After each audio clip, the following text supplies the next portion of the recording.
Hello guys, आज का हमारा क्वेश्चन प्रॉफिट एंड लॉस से संबंधित होगा। देखिए, दिया पहला क्वेश्चन, एक घोड़े को 20,000 रुपये में बेचने पर 25% का लाभ होता है। एक घोड़ा है जिसे बेचने पर 25% का लाभ होता है। यदि उसे 40% लाभ पर बेचा जाता है तो घोड़े को कितना रुपये में बेचा जाएगा। देखिए, यहाँ पर घोड़ा घोड़ी चाहे कुछ भी आ जाए, चाहे गाड़ी, चाहे बैलगाड़ी, चाहे मोबाइल, चाहे कुछ भी आ सकता है। उसे बेचने पर पहले 20,000 का बेचने पर 25% का लाभ हो रहा है, और दूसरे बार अगर 40% पर बेचा जाएगा तो उसका दूसरा विक्रय मूल्य कितना होगा, उसको हमको ज्ञात करना है। तो ऐसे सवालों में हमेशा इस तरह लगाएंगे। देखिए, जो दूसरा विक्रय मूल्य हो गया, इधर दूसरा विक्रय मूल्य जो होगा, विक्रय मूल्य बराबर पहला विक्रय मूल्य गुणते 100 प्लस माइनस दूसरा जो प्रतिशत होगा, दूसरा प्रतिशत बटा में 100 प्लस माइनस पहला प्रतिशत। इसी पर सवाल लगाएंगे। अगर हमारा प्लस में आंसर आएगा तो लाभ होगा, अगर माइनस में आंसर आएगा तो हानि होगा। यहाँ पर विक्रय मूल्य पूछ रहा है, मतलब दूसरा विक्रय मूल्य पूछ रहा है, तो इसमें प्लस माइनस नहीं आना चाहिए। देखिए, दूसरा विक्रय मूल्य बराबर पहला विक्रय मूल्य कितना दिया है, 20,000 रुपये में। कह रहा है कि घोड़े को 20,000 रुपये में बेचने पर 25% का लाभ होता है। यदि उसे 40% लाभ पर बेचा जाए तो उसे घोड़े को कितने रुपये में बेचना पड़ेगा। तो देखिए, पहला दिया है विक्रय मूल्य 20,000 रुपया, तो 20,000 लिख दिए गुणते। अब यहाँ पर 100 लिखेंगे, 100 प्लस दूसरा प्रतिशत जो कर रहा है 40% लाभ पर बेचने की बात कर रहा है। नीचे जो है उसके पहला प्रतिशत 25% है, 25 लिख देंगे। बट अब इसको सवाल को हल करेंगे, 20,000 उसी तरह लिखेंगे, 20,000 गुणते 140 करेंगे, 140 इसके इन दोनों को जोड़ेंगे तो 125 हो जाएगा। कितना हो जाएगा, 125। अब कटाएंगे, इसको कटाएंगे, देखिए किससे कटता है, 25 से कटाएंगे। 25 5 125 होता है, 25 8 200 होता है, 25 8 200, 2 जीरो बचा। फिर से कटाएंगे, 5 6 5 5 6 5 3 बचा, 5 6 31, 160 हो गया। 160 यहाँ पर नहीं चल रहा है, यहाँ पर चला दें। 160 गुणते 140। अब इसको हल कर देंगे तो आंसर आ जाएगा कितना रुपये, 16 चौको 64 को 4 हासिल 6 हो गया, 16 का 16, 16 6 22।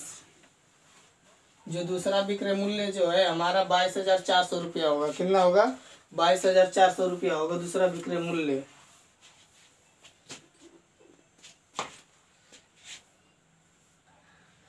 देखिए, आगे क्वेश्चन दिया है, सामने दिया ना, दिया है, एक दुकानदार ने एक साइकिल 10% हानि पर बेची। एक दुकानदार है जो साइकिल 10% हानि पर बेचा है।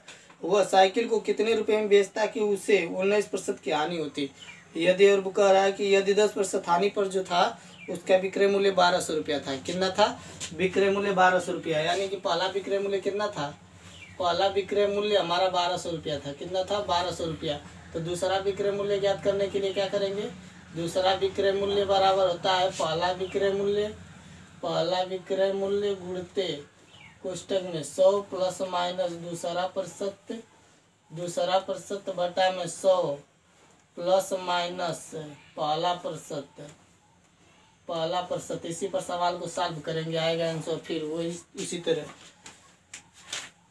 देखिए, पहला तो यहाँ पर पहला विक्रय मूल्य 1,200 रुपया दिया है, 1,200 लिखेंगे गुणते। यहाँ पर दूसरा प्रतिशत कितना कर रहा है कि 19% पर बेचे तो उसे कितने रुपए में बेचना पड़ेगा, 19% हानि पर। तो 100 माइनस 19 करेंगे बटा में 100, और माइनस पहले पर 10% का हानि हो रहा है तो माइनस 10 करेंगे। यहाँ पर 1,200 गुणते घटाएंगे तो कितना बचेगा, 81 बचेगा। इसमें से घटाएंगे तो 90 बचेगा। कटा देंगे 1 0 से 1 0, 9 1 9 9 9 81। तो ये हो जाएगा 12 9 108। 108 एक जीरो बढ़ जाएगा। यानी कि जो हमारा विक्रय मूल्य होगा, दूसरा वाला जो विक्रय मूल्य होगा 1,080 रुपया में बेचेगा तो उसे 19% की हानि होगी। 1,080 रुपया में जब बेचेगा तो 19% का उससे हानि होगी। दूसरा जो आंसर है हमारा 1,080 आएगा। आगे देखिए, क्वेश्चन दिया है यदि कोई व्यक्ति एक वस्तु 480 रुपये में बेचने पर 20% हानि उठाता है तो उसे 20% लाभ प्राप्त करने के लिए कीमत कितने पर बेचना चाहिए? उसे किस कीमत पर वस्तु को बेचना चाहिए? पहले तो 480 रुपये में बेच रहा है तो उसे 20% का हानि हो रहा है। पहला जो विक्रय मूल्य है यहाँ पर 480 रुपया है। क्या है? 480 रुपया है। 480 रुपया है और उससे 20% का हानि हो रहा है। पहला जो यहाँ पर प्रतिशत हानि होगा 20% का हानि हो रहा है। क्या हो रहा है? 20% का हानि। और कह रहा है कि जब 20% लाभ पर दूसरा जो होगा 20% लाभ पर बेचेगा तो उसे इस वस्तु को कितना उसका विक्रय मूल्य दूसरा पर आएगा। तो दूसरा वस्तु का विक्रय मूल्य ज्ञात करने के लिए पहला दिया है 480 गुणते दूसरा दिया 20% लाभ पर बेचने पर। तो यहाँ पर 100 में 20 जोड़ेंगे तो क्या हो जाएगा? 120। अब पहला प्रतिशत 20% घटाना है तो 100 में से 20 घटाएंगे तो 80 बचेगा। अब कटा देंगे 1 0 से 1 0, 4 दूना के 8, 4 3 12, कटाएंगे 24, 240 यानी कि 240 से गुणते 3 करेंगे तो 720 आएगा। 720 रुपया जो दूसरा विक्रय मूल्य होगा, दूसरा विक्रय मूल्य बराबर 720 रुपये। ऑप्शन नंबर इसमें सी वाला दिया है, ऑप्शन नंबर सी।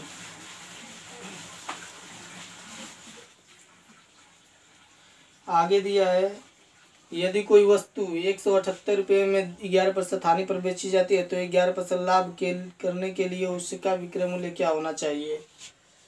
उसी प्रकार इसको भी लगाएंगे, इसी पर लग जाएगा, इस पर ही लगेगा। देखिए इसको मिटा दे रहे हैं।